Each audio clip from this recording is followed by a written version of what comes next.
The first thing I noticed in prison is how much it looked like school. By that I mean the architecture, the long hallways with nowhere to hide, the sight lines very clear, so that only a few people could control lots of other people. That was the first thing I saw. It's like, this place looks like fucking school, man. And it turned out later, I looked into it a little bit, and it turns out that a lot of the same architectural companies that design schools also design prisons. They're places of control, efficient control. So there you go. The first thing that Russ and I had to figure out, the first conversation we had was, are we going to lie about what got us in here? Right? Because we figured it's Memorial Day weekend, it's Thursday night, we've got Friday, Saturday, Sunday, Monday. We're going to go to court Tuesday morning. So we've got 4 days to deal with, and more importantly, 4 nights. And what are we going to do? Are we going to tell everybody that we killed somebody? Are we going to refuse to answer? What are we going to say? Because, the first thought was like, well, maybe if we pretend we're real badass motherfuckers, these guys will leave us alone. I don't remember if we knew who the other inmates were. I think maybe the intake warden or whatever his official title is, but the guy who booked us and all that, I think he might have told us, like, hey, this is a medium security prison, so watch your fucking ass. Because, there were rapists and murderers and all sorts of, hardcore dudes in there. As I think I said in the last episode, in this time in Alaska, there were no jails. So if you got pulled over for drunk driving or something, they held you here until your trial date. So this, you were in with the guys who were already sentenced, which is a pretty unusual situation, I think. Anyway, they had some other guys who were in there sort of like us, who hadn't been sentenced. I think they called them the weekend warriors. These were guys who had, sentenced to 20 days, but they could sort of do it on weekends so they could keep their job in the meantime. So they'd come in and serve a couple days on the weekend and then go home during the week. Strange. Anyway, so we talked about this, are we going to lie? And I have always had an impulse, which I think got very much strengthened by this experience. And the impulse is, when you're in big trouble, no bullshit.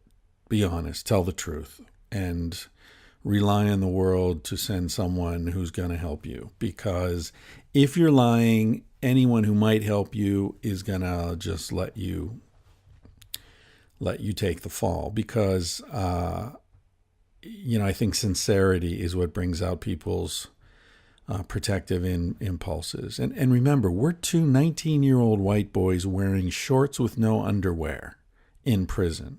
So we needed all the help we could get. Anyway, so we talked about this, and I was adamant that I was not going to lie. You can't lie. Come on, man. So we didn't. And I'm really glad we didn't, because I remember, I think we were in the library, and somebody's like, what the hell, man?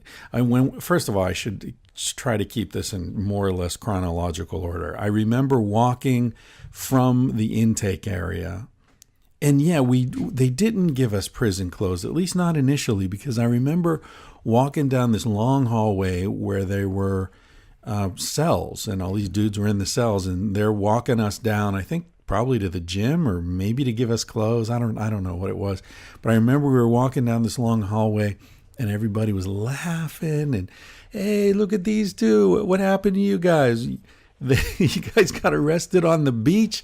Of course, there's no fucking beach in Fairbanks, right? You're 1,000 miles from the nearest ocean. Laughing, little white boys, white meat. I remember somebody yelling white meat. Oh, that was nice.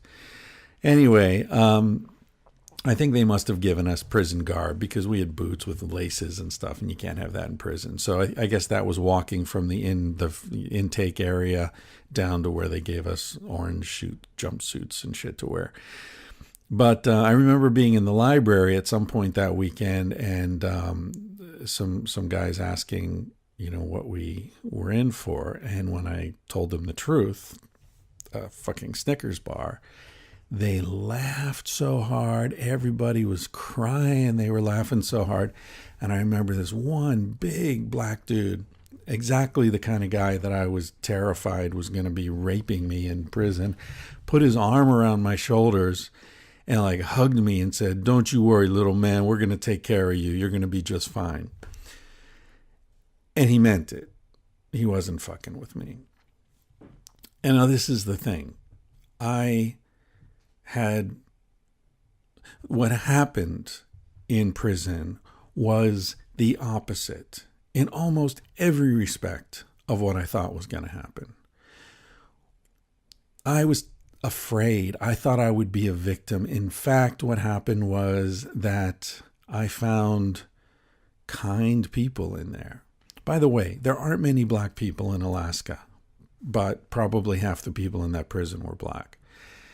Just goes to show you how fucked up this country still is in terms of its criminal sentencing laws. I mean, you don't have to Google very far to find it's, less than 20% of the people in this country are black.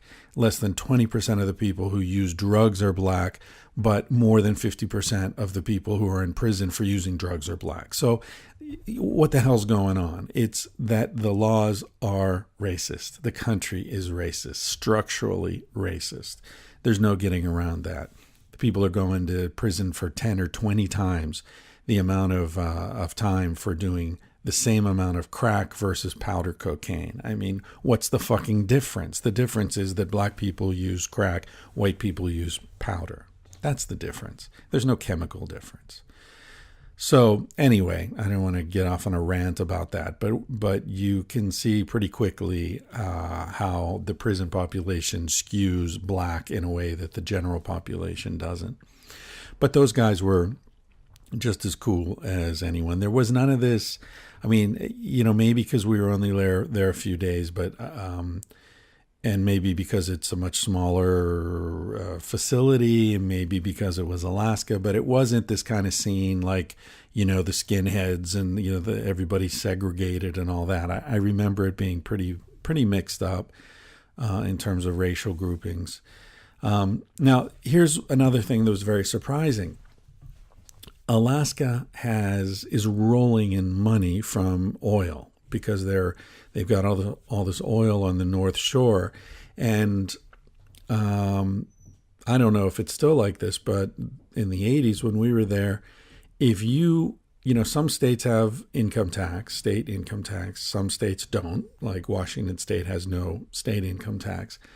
But in Alaska, not only do they not have a state income tax, if you are a resident of Alaska, the state gave you money every year. It was a couple $1,000s per adult.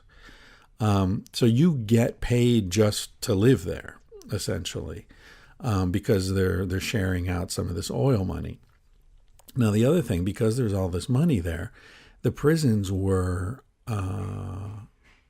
luxurious. There's no other word for it. I mean, every meal was all you could eat. There was a salad bar. There were whole wheat rolls and white rolls. Wednesday was prime rib day, where the police could pay $1 and eat with the prisoners. So it was pretty great. After 10 days in the woods eating, nuts and whatever the hell, dried fruit and shit that I had in my backpack, it was pretty sweet to be in that prison for a while because the food was fantastic. The catch was you only had 20 minutes to eat. So there's a lot of food there. You can eat as much as you want, but 20 minutes. So that kept the conversations pretty minimalistic there at the tables. I do remember one where Russ and I were sitting at this table, and there was a guy across the table who looked like Charles Bronson. A lot of people listening to this are too young to know who Charles Bronson was, but if you Google him, you'll see what I'm talking about. Hard-ass looking dude, tattoos, wiry, muscular mustache. He's chowing down, just shoving this food into his face, and he looks up at us and he says, "This is the best fucking prison I've ever been in." Yeah, me too, man. His story, if I remember correctly, was that he was in like New Mexico or Arizona, and he came home and found his wife or girlfriend fucking some guy, and he took a lead pipe and beat the guy.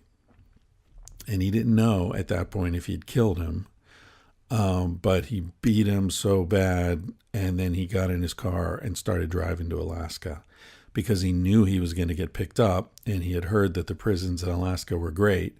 So his ambition was to get arrested, to get to Alaska before he got arrested, so he'd spend some time in Alaskan prisons. And he was successful, so good for him. Yeah, that was pretty unusual, or at least unexpected quality of that prison, the great food. So we did our time over that long weekend. I don't really remember much else about it other than the general feeling of that nobody was messing with us. Nobody was trying to hurt us. And several people said, don't worry, you guys are going to be okay. I mean, it's like, and these guys are in for 10, 15, 20 years, right? And they're sympathizing with a couple of college boys who are in for the weekend, who they could probably see the fear in our eyes, right? It touched me. It touched me the way,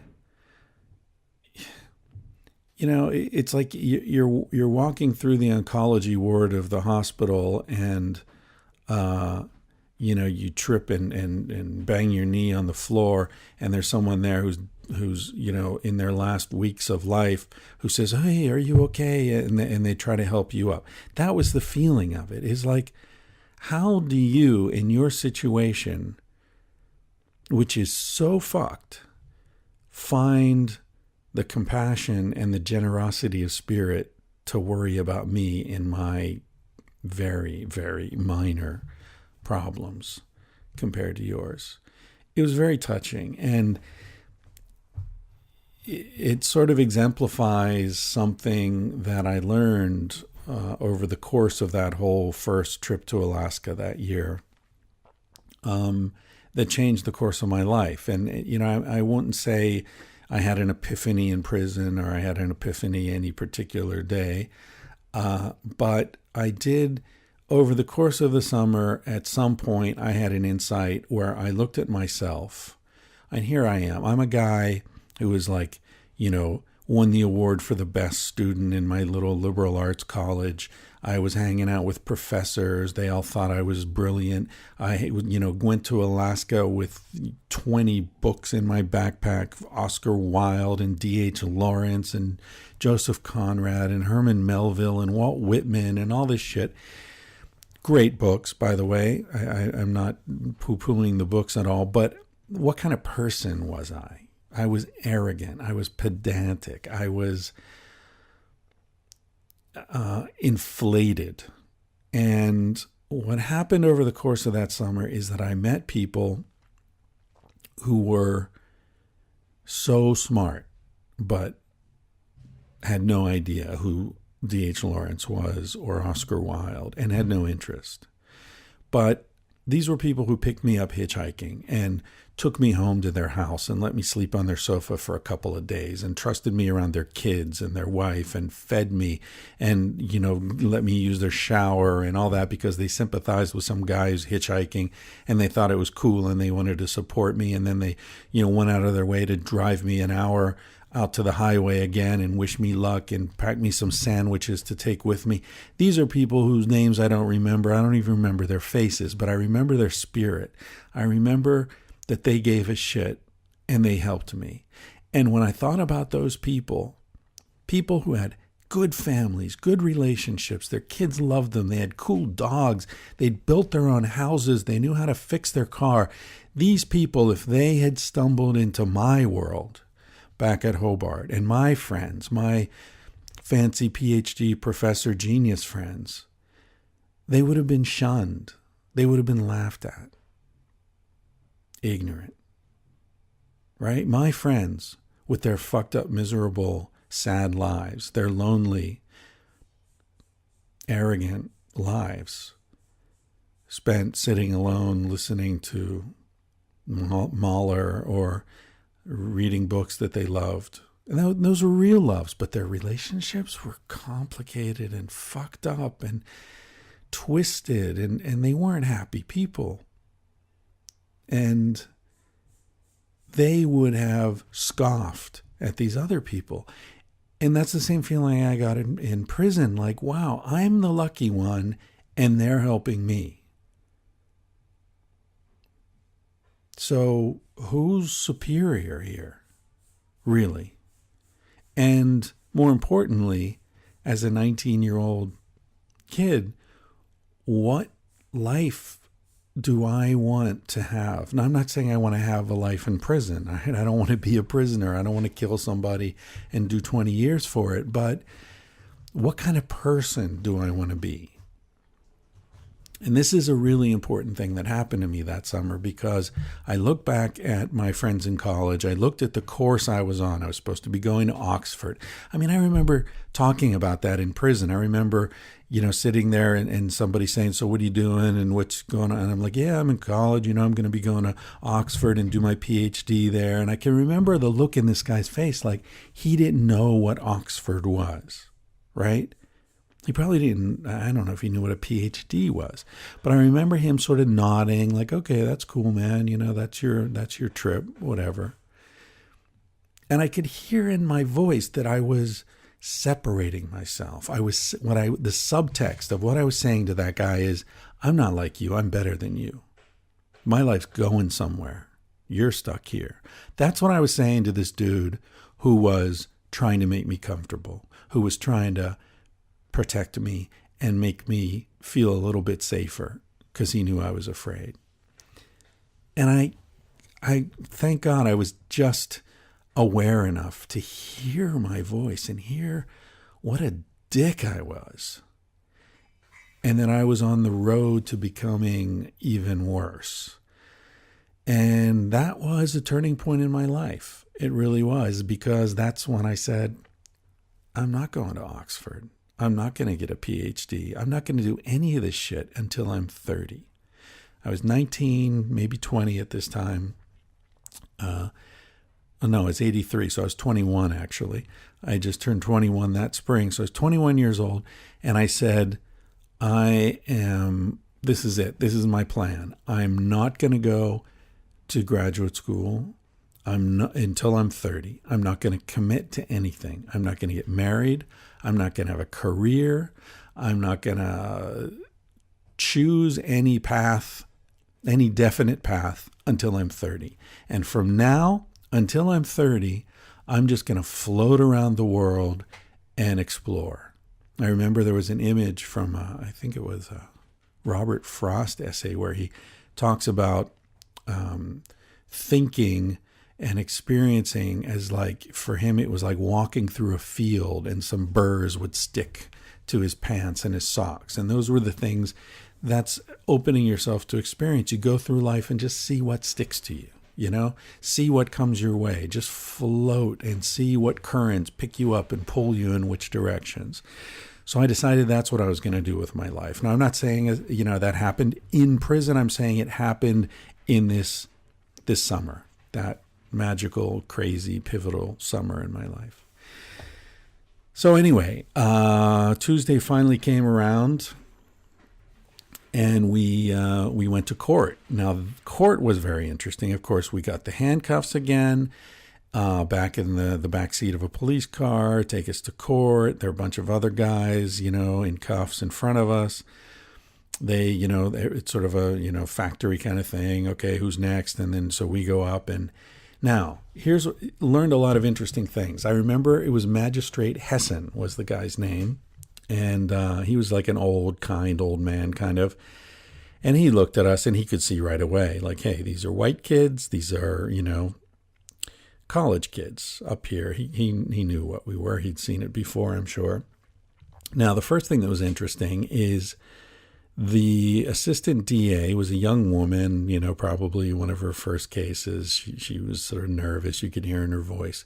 So she starts saying, describing what we had done. And she embellished it and lied to make it seem much worse than it was. So she said, for example, these two guys had $127 worth of stuff in the shopping cart, and they didn't even have the money to pay for it. They couldn't have possibly paid for it. And I remember interrupting, saying, "Yeah, I had $2,000 in my money belt." And the magistrate saying, "Hey, you'll get your chance. Be quiet." And like the idea that we couldn't even have paid for that stuff if we'd wanted to, just to make it seem worse, just to make us seem, the crime premeditated, or I don't know what the fuck her point was, but it really surprised me and made me see how adversarial it is. It's not about getting to the truth. It's about winning. So in the end, I don't think we had a court-appointed attorney or anything. I think we just, spoke for ourselves. And so he listened, and then he said, "Okay, I sentence you to time served plus 20 hours of community service. And I'm going to put you in touch with my friend who is the Boy Scout leader of the Council of the Midnight Sun, and you'll do your 20 hours of community service with him. And if you don't get in trouble again for a year, this will be stricken from your record. You boys are in college. You don't need this kind of stuff following you around. So stay out of trouble for a year, and this will all disappear, and that'll be it." So he let us out. We left. We called this guy who was the head of the Council of the Midnight Sun Boy Scout troop. And, we went and he was just, he didn't know what to do with us. He said, "Okay, you guys go downstairs and we've got the storage room, and, you tidy it up and put stuff on shelves and whatever." So that was all this Boy Scout stuff. I remember there were pot holders and BB guns and I don't know, whatever Boy Scout crap.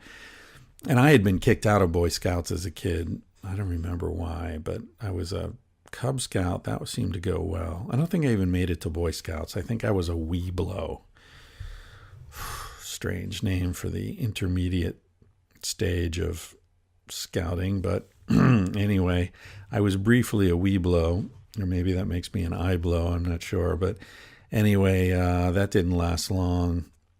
I never even got a merit badge. But cleaning out the basement of the Council of the Midnight Sun, we managed to steal a whole bunch of merit badges, which we promptly sewed onto our backpacks as soon as we got out of Fairbanks.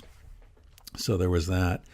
And then I remember the day I left the prison, I don't remember where Russ went. I don't remember what the situation was, but for some reason I was alone, and I was walking from the prison back to this campsite where I was staying, and I was walking down this highway, and I walked past this place called Alaska Land, and it was like an Alaskan theme park, and I saw they had there was old time saloon, and they had these old river boats that went up the Yukon and whatever. And in the saloon, it said they had can girls.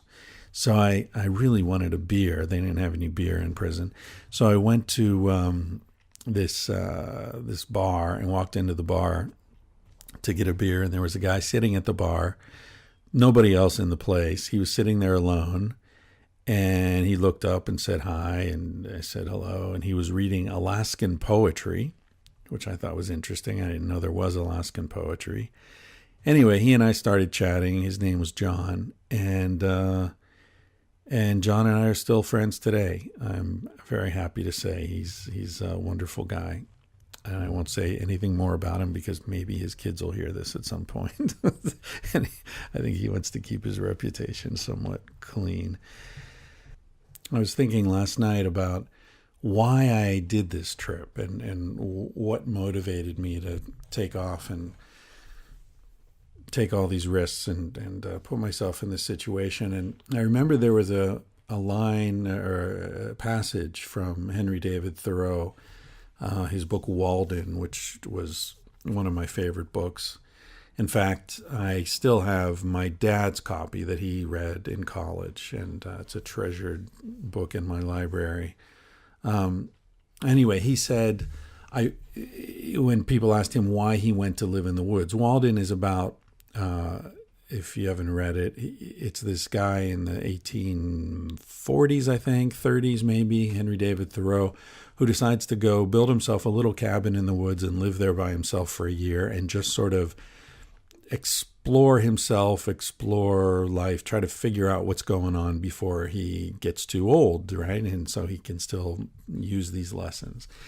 And what he wrote was, I went to the woods because I wished to live deliberately, to front only the essential facts of life and see if I could not learn what it had to teach, and not, when I came to die, discover that I had not lived.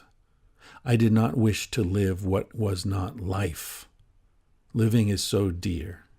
Nor did I wish to practice resignation unless it was quite necessary. I wanted to live deep and suck out all the marrow of life, to live so sturdily and Spartan-like as to put to rout all that was not life, to cut a broad swath and shave close, to drive life into a corner and reduce it to its lowest terms. Now, of course, by lowest terms, he doesn't mean low as in bad or low quality or whatever. What he means is basic, to get down to the basics, right? To see that this kind of landscape you see in Utah, which is rock. You see the geology. It's not obscured by trees and jungle and vines and all that kind of stuff. He wanted to get down to the basics. And I think there's some great value in getting down to the basics when you're young. You know, find out what's real, because all the bullshit accumulates. It accumulates so quickly, and everything can get so tangled and confusing, and you can get lost in that stuff. So I think the essential task of youth is to figure out what's real so that you can hold on to that the rest of your life, and you can always refer to it when things get too crazy and weird. Anyway, years later, about 10 years later, I was in San Francisco.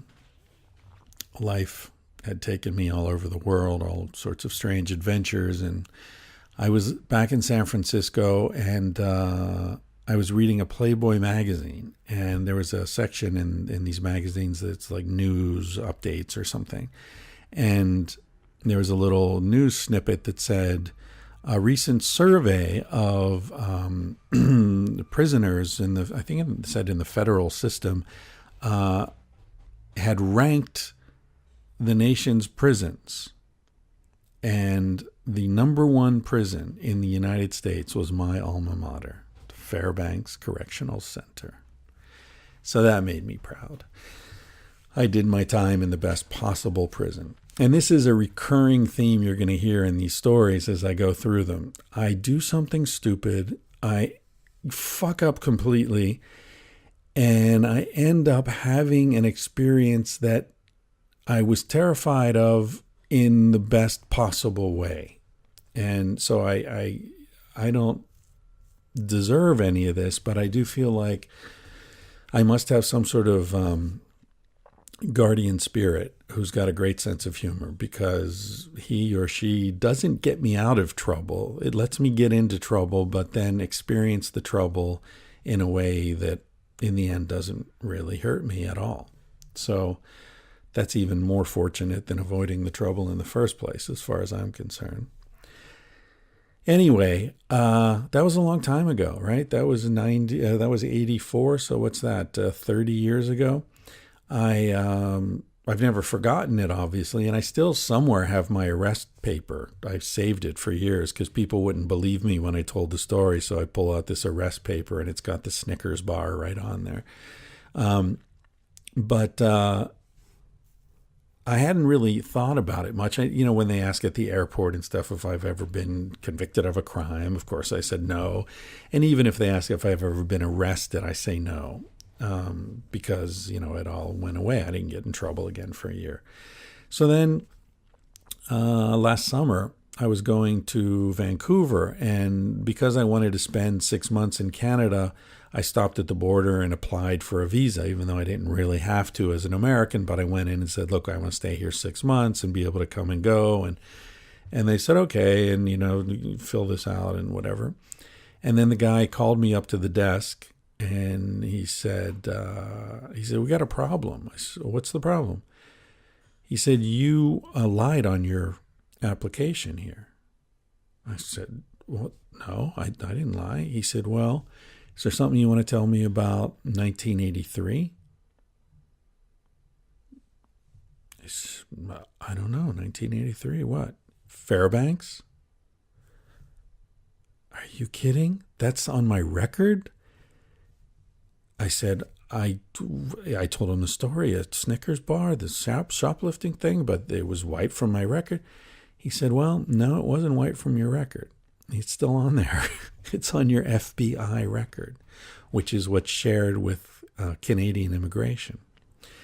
The fact that I was not a resident of Alaska meant that it wasn't automatically clean from my record, as the magistrate had said it would be. In fact, I would have to hire a lawyer and go through all this bullshit to get it expunged from my record. So, and the guy said, look, I could bar you from ever entering Canada because you lied on this application. I said, come on, man, look at this, this is the situation. He said, yeah, okay, I'm not going to do it. But what I'm telling you is from now on, if anyone asks you if you've ever been convicted of a crime, you have to say yes. I said, I didn't even think I was convicted. He said, well, you were because you were sentenced to time served.